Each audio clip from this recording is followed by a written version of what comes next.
36 തരം വിഭവങ്ങളിൽ 30 മട്ടൻ. അതിസമ്പന്നമായ കാശ്മീരി വാസുവാൻ്റെ കഥ പറയാം. കേരളീയർക്ക് നല്ല നാടൻ സദ്യ പോലെ കാശ്മീരികളുടെ സ്വന്തം വിഭവമാണ് കാശ്മീരി വാസുവാൻ. 2 തരം ചോറും 2-3 പച്ചക്കറി വിഭവങ്ങളും ബാക്കി 30ഓളം മട്ടൻ വിഭവങ്ങളും ചേർന്നതാണ് പൂർണ്ണമായ വാസുവാൻ. റിഷ്ത, ഗുഷ്താബ, റോഗൻ ജോഷ്, യക്നി, തൊബക്മാഷ് അങ്ങനെ നീളുന്നു മട്ടൻ വിഭവങ്ങളുടെ പേരുകൾ. ഏറ്റവും മനോഹരമായി പരമ്പരാഗത രീതിയിൽ വാസുവാനുകൾ വിളമ്പുന്നത് പ്രധാനമായും വിവാഹ സദസ്സുകളിലാണ്. അതുമായി ബന്ധപ്പെട്ട പ്രവർത്തനങ്ങളാണ് എനിക്ക് പിറകിൽ പുരോഗമിക്കുന്നത്. ഇനിയാണ് കഥ ആരംഭിക്കുന്നത്.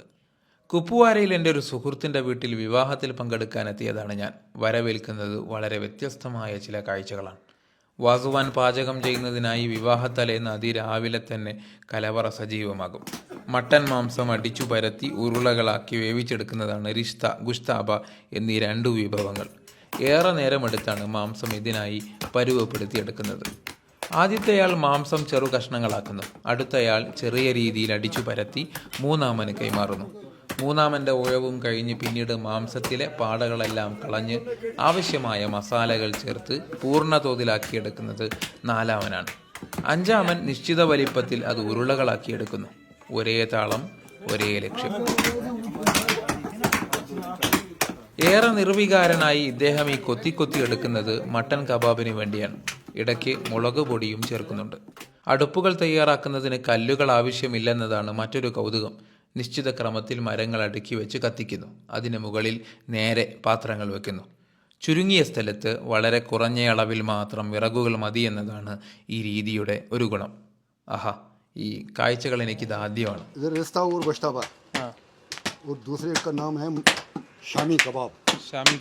ഏകദേശം 10 പേരടങ്ങിയ സംഘമാണ് വാസുവാൻ തയ്യാറാക്കുന്നത്. പ്രധാനയാൾക്ക് വാസ എന്നാണ് വിളിപ്പേര്. ഭക്ഷണം തയ്യാറാക്കുന്നത് മാത്രമല്ല, വിളമ്പുന്നതും ഇവരുടെ ജോലിയാണ്. ഇനിയാണ് അടുത്ത കഥ. കല്യാണപ്പന്തലിൽ നിലത്തിരുന്ന് 4 പേരടങ്ങുന്ന സംഘം ഒന്നിച്ചാണ് ഭക്ഷണം കഴിക്കേണ്ടത്. 4 പേർക്ക് ഒരു പ്ലേറ്റിൽ ഒരേ അളവിൽ വിഭവങ്ങളെത്തും. കൂടെ 4 പേർക്ക് ആവശ്യമായ ടിഷ്യൂ, പല്ലുകുത്തി, സോപ്പ്, കുടിവെള്ളം, പിന്നെ 4 കവറുകളും. ഈ കവറുകളാണ് വിവാഹ സദസ്സിലെ മറ്റൊരു ഹൈലൈറ്റ്. അതിലേക്ക് ഞാൻ വരാം. കൈകൾ കഴുകാൻ ഇരിക്കുന്നിടത്തേക്ക് വെള്ളമെത്തും. ഈ പാത്രങ്ങൾക്ക് താഷ്തിനാർ എന്നാണ് പേര്. ഇനി നമുക്ക് കഴിച്ചു തുടങ്ങാം. ഇപ്പോൾ വിളമ്പിയത് വളരെ കുറഞ്ഞ വിഭവങ്ങൾ മാത്രമാണ്. ബാക്കി വിഭവങ്ങൾ ഘട്ടം ഘട്ടമായാണ് തളികയിലേക്ക് എത്തുക. ഇതാ വന്നു. ഇതാണ് റിഷ്ത. 4 പേർക്ക് ആവശ്യമായ സാലൻ 4 ഭാഗത്തേക്ക് ഒഴിക്കും. ശേഷം റിഷ്തയും. അടുത്ത വിഭവമെത്തി. ഇതാണ് തൊബക്മാഷ്. ശേഷം സാഗു വന്നു, കബാബ് വന്നു, ഗുഷ്താബയും വന്നു. കൂടെ ഒരു പ്ലാസ്റ്റിക് കത്തിയും. ഗുഷ്താബ പക്ഷേ ഒന്നേയുള്ളൂ. ഇനി ഇത് 4 പേർക്ക് തുല്യ അളവിൽ വീതിക്കാൻ ഒരാൾ മുൻകൈയെടുക്കണം. അതാണ് രീതി. വിളമ്പുന്നതെല്ലാം കഴിക്കാനുള്ളതല്ല, കഴിക്കാൻ സാധിക്കുകയുമില്ല. പകരം നേരത്തെ തന്ന കവറിലേക്ക് ആവശ്യാനുസരണം മാറ്റിവെക്കാം. അത് നമ്മുടെ വീട്ടിലേക്കുള്ളതാണ്. ഓരോരുത്തരും അവരുടെ കവറുകളിലേക്ക് വിഭവങ്ങൾ നിറക്കുന്നു. കല്യാണത്തിൽ പങ്കെടുക്കാൻ വന്നവർക്കെല്ലാം മട്ടൻ വിഭവങ്ങൾ നിറച്ച കവറുകളുമായി മടങ്ങാം. കൗതുകം നിറഞ്ഞ കാഴ്ചകൾ.